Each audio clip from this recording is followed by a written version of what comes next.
Hello दोस्तों, welcome to genius pharmacy YouTube channel.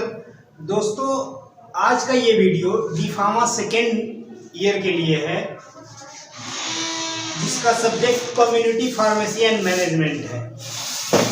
Community pharmacy and management के chapter number 6 के बारे में ये वीडियो है, जिसका नाम है मेडिकेशन एड्रेंस। मेडिकेशन एड्रेंस के बारे में हमने प्रीवियस वीडियो में देख लिया है। अब हम पढ़ने वाले हैं topic factor influencing non adherence. Non adherence क्या होता है कि दवाओं का ठीक रूप से पालन न कर पाना, समय से दवा न ले पाना ही नॉन एडरेंस कहलाता है। तो नॉन एडरेंस को प्रभावित करने वाले ऐसे कौन कौन से फैक्टर हो सकते हैं, उन फैक्टर के बारे में आज हम डिस्कस करेंगे। दोस्तों, नॉन एडरेंस के बहुत सारे कारण हो सकते हैं। पेशेंट जितनी भी बहाने बना ले दवा न लेने के, वो सारे नॉन एडरेंस के कारण होते हैं। लेकिन हमने यहाँ पे कुछ 10 ऐसे कारण लिखे हैं जो आसानी से याद हो जाएं और आसानी से एग्जाम में लिख सकें। तो इसमें पहला कारण आता है रूट ऑफ एडमिनिस्ट्रेशन। अगर रूट ऑफ एडमिनिस्ट्रेशन, किसी ड्रग का रूट ऑफ एडमिनिस्ट्रेशन पेनफुल है, अगर उसको लेने में कोई कठिनाई हो रही है, तो इसकी वजह से नॉन एडरेंस देखा जाता है। इसकी वजह से पेशेंट दवा नहीं ले पाते हैं। तो यही कहता है, if the route of administration is painful और patient find any difficulty in swelling some dosages form, non adherence is generally observe. अगर हमारा रूट ऑफ एडमिनिस्ट्रेशन दर्द कर रहा है, लेने में पेनफुल है, जैसे इंजेक्टेबल जितने भी प्रोडक्ट हैं, तो बहुत सारे पेशेंट क्या करते हैं कि इंजेक्टेबल डोजेज फॉर्म को नहीं ले पाते हैं। तो इससे क्या देखा जाता है कि नॉन एडरेंस ज़्यादा देखा जाता है। और अगर कोई भी प्रोडक्ट, कोई भी डोजेज फॉर्म निगलने में कठिनाई महसूस होती है, तो नॉन एडरेंस देखा जाता है, दवाओं का ठीक रूप से पालन नहीं हो पाता है। इसके बाद आता है नंबर 2, फॉरगेटफुलनेस। फॉरगेटफुलनेस भूलना। अगर कोई पेशेंट बार बार भूल जाता है दवा लेना, तो इसके कारण से भी नॉन एडरेंस देखा जाता है। नॉन एडरेंस को नॉन कॉम्प्लियंस के नाम से भी जाना जाता है और नॉन कॉन्कोर्डेंस के नाम से भी जाना जाता है। तो इसमें आप कंफ्यूज नहीं होएगा, नॉन कॉम्प्लियंस और नॉन एडरेंस दोनों एक ही चीज है। तो इसमें दूसरा फैक्टर है कि फॉरगेटफुलनेस, भूलना भी एक कारण है दवाओं का ठीक समय पे न लेना। तो if the frequency of administration is more, patient generally show non adherence because of forgetfulness.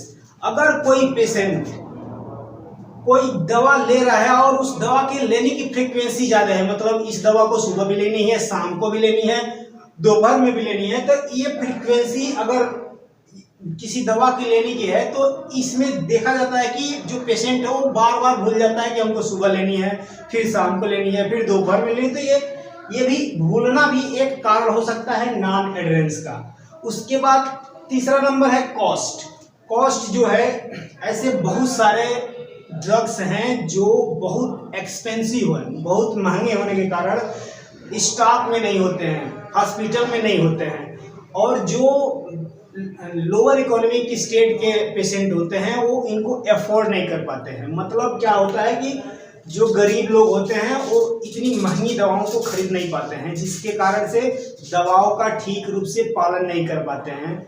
तो ये कॉस्ट भी एक नॉन एडरेंस का कारण है। कहता है, as many expensive medicine are not in stock in various hospital and some patients generally belonging to lower economic state may not buy such medicine and so non-adherence। वही कह रहा है कि अगर कोई दवा बहुत महंगी है तो वो हॉस्पिटल के स्टॉक में अवेलेबल नहीं होती है, उसको बाहर से मंगवाना पड़ता है। अगर कोई पेशेंट है जो बहुत गरीब है तो उस दवा को अफोर्ड नहीं कर पाता है, जिसके वजह से वो दवा को लेने में असमर्थ हो जाता है। तो ये भी कॉस्ट भी एक नॉन एडरेंस का कारण है। उसके बाद आता है number 4, poor communication. Poor communication अगर अच्छी तरह से नहीं हो पा रहा है फार्मासिस्ट के बीच में, फिजिशियंस के बीच में और पेशेंट के बीच में प्रॉपर कम्युनिकेशन, इजीली कम्युनिकेशन नहीं हो पा रहा है, तो ये भी एक कारण होता है नॉन एडरेंस का। वही कहता है physician and pharmacist should use simple language for compliance of therapy. अगर किसी भी बीमारी का ट्रीटमेंट हम कर रहे हैं तो उस पेशेंट को इजीली और एकदम आसान भाषा में फिजिशियन को और फार्मासिस्ट को उस पेशेंट को समझानी चाहिए ताकि दवा का मतलब अच्छी तरह से पालन हो सके। तो अगर हमारा कम्युनिकेशन खराब होता है, अच्छी तरह से हम कम्युनिकेट नहीं कर पाते हैं, तो ये भी एक कारण होता है नॉन एडरेंस का।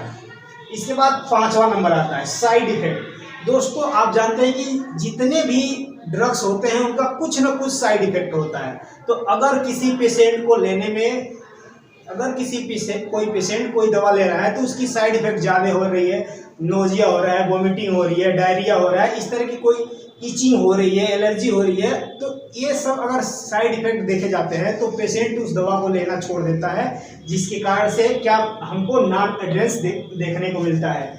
As no drug is without side effect, patient may discontinue the treatment when nausea, vomiting, GI upset etcetera are observed. अगर कोई पेशेंट है, अगर क्या करता है कि किसी दवा का ज़्यादा साइड इफेक्ट आता है तो उस दवा को डिसकंटिन्यू कर देता है, मतलब छोड़ देता है, और जो ट्रीटमेंट चल रहा होता है अगर उस ट्रीटमेंट में उसको नोजिया, वोमिटिंग, जीआई अपसेट मतलब उसके जीआईटी में कोई अपसेट देखा जाता है तो उस दवा को छोड़ देता है साइड इफेक्ट के चलते, जिसके कारण हम ये नॉन एडरेंस देखा जाता है। उसके बाद 6ठा नंबर आता है पेशेंट काउंसलिंग। पेशेंट काउंसलिंग भी एक कारण है नॉन एडरेंस का। अगर किसी भी पेशेंट को की अच्छी तरह से हम काउंसलिंग नहीं कर पाते हैं तो वो पेशेंट सेटिस्फाई नहीं होगा। सेटिस्फाई न होने के कारण वो दवा लेने में असमर्थ हो सकता है और यूँ समझेगा कि अगर ये डॉक्टर हमको अच्छे से समझा नहीं पा रहा है तो ये डॉक्टर अच्छा नहीं है। तो ये पेशेंट काउंसलिंग भी एक कारण होता है नॉन एडरेंस का। कहता है if counselling of patient is not proper में लीड्स टू नॉन कॉम्प्लियंस। अगर किसी भी पेशेंट का अच्छी तरह से काउंसलिंग हम नहीं करते हैं तो वो जो पेशेंट है उस डॉक्टर को ज़्यादा प्रेफर नहीं करता है, किसी और डॉक्टर के पास चला जाता है, जिसके कारण क्या होती है नॉन एडरेंस देखने को मिलती है। उसके बाद आता है 7 नंबर एजुकेशन। एजुकेशन ये बहुत बड़ा फैक्टर है। अगर कोई पढ़ा लिखा पेशेंट है उसको हम समझाते हैं तो वो इजीली समझ जाता है कि दवाओं का कैसे पालन करना है और इसके क्या क्या साइड इफेक्ट हो सकते हैं और कितने दिनों तक लेना है, कितनी डोज में लेना है, वो इजी तरह से समझ जाता है। लेकिन अगर कोई इलिटरेट पर्सन है, इलिटरेट पेशेंट है जो पढ़ा लिखा नहीं है, उसको समझाना थोड़ा कठिन होता है। तो ऐसा देखा जाता है कि illiteracy as opposed to educate people show poor adherence, कि जितने अशिक्षित लोग हैं वो दवा लेने में असमर्थ होते हैं, सही से दवा नहीं ले पाते हैं, और जो थोड़ा शिक्षित होते हैं वो थोड़ा क्या अच्छी तरह से दवाओं का पालन कर पाते हैं।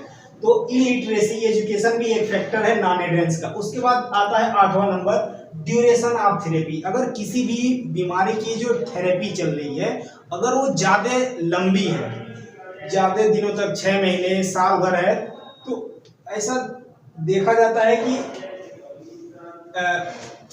पेशेंट अच्छी तरह से दवा का पालन नहीं कर पाता है। यूजुअली देखा जाता है long duration treatment leads to non adherence. किसी भी बीमारी का हम लंबे समय तक क्या करेंगे, लंबे समय तक उसकी थेरेपी करेंगे, तो इसमें देखा जाता है कि उस पेशेंट बीच में ही दवा लेना छोड़ देता है, फिर दवा छोड़ने के बाद फिर उसको कंटिन्यू करता है, तो ये बीच में गैप आता है, जिसके कारण ये नॉन एडरेंस देखने को मिलता है, दवा का ठीक रूप से पालन नहीं हो पाता है। उसके बाद 9 नंबर आता है पुअर अंडरस्टैंडिंग। ये पुअर अंडरस्टैंडिंग क्या है कि बहुत सारे फिजिशियंस हैं जिनकी राइटिंग बहुत ही पुअर होती है, मतलब स्पष्ट नहीं होती है, जिसके कारण जो फार्मासिस्ट है वो ठीक से समझ नहीं पाते हैं, जो पेशेंट है वो भी नहीं समझ पाते हैं। तो ये पुअर अंडरस्टैंडिंग में आता है। Poor understanding, poor handwriting label are difficult to read और follow for patient pharmacist result non adherence, अगर जो भी हैंड राइटिंग है फिजिशियन की अगर वो खराब है, जिससे न फार्मासिस्ट समझ पा रहा है और न ही पेशेंट समझ पा रहे हैं, तो इस पुअर अंडरस्टैंडिंग के वजह से भी नॉन एडरेंस देखा जाता है। ये भी एक कारण है नॉन एडरेंस का। उसके बाद 10 नंबर आता है मल्टीपल ड्रग थेरेपी। किसी भी बीमारी का बहुत सारी दवाओं का एक साथ देना। तो greater number of drug patient is taking the higher is the risk of non compliance. अगर कोई पेशेंट है और वो बहुत सारे दवाओं को एक साथ ले रहा है तो वो कई बार दवा लेना भूल जाता है, जिसके कारण नॉन एडरेंस देखने को मिलती है। तो ये 10 नंबर हो गया। ये हमने केवल 10 नंबर ही 10 फैक्टर लिखे हैं जो आसानी से याद हो सकते हैं, इसलिए आप भी इसको याद कर लेना। पहले मैं एक बार रिवाइज करा देता हूँ कि ऐसे कौन कौन से फैक्टर हैं। Route of administration, forgetfulness, cost, poor communication, side effect, patient counselling, education, duration of therapy, poor understanding and multiple drug therapy. ये 10 कारण हैं जिससे नॉन एडरेंस देखने को मिलता है। तो ये टॉपिक यहीं पे खत्म हुआ। अब हम अगले टॉपिक में मिलेंगे, तब तक के लिए धन्यवाद।